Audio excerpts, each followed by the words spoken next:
નડિયાદના સુપ્રસિદ્ધ સંતરામ મંદિરમાં આજે દેવ દિવાળીના પાવન પર્વની ઉજવણી કરવામાં આવી રહી છે.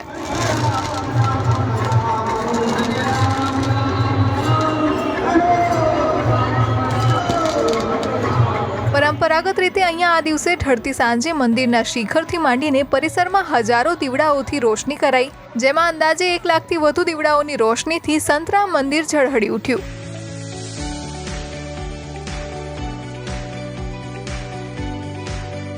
સમગ્ર શહેર સહિત આજુબાજુના ગ્રામ્ય વિસ્તારોમાંથી મોટી સંખ્યામાં શ્રદ્ધાળુઓ ઉમટ્યા, તો બીજી તરફ 100થી વધુ NRI પણ દર્શન માટે પોતાના વતન પહોંચ્યા હતા.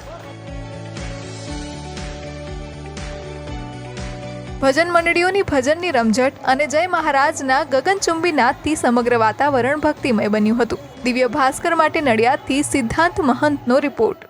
શેર એન્ડ ડાઉનલોડ કરો દિવ્ય ભાસ્કર એપ.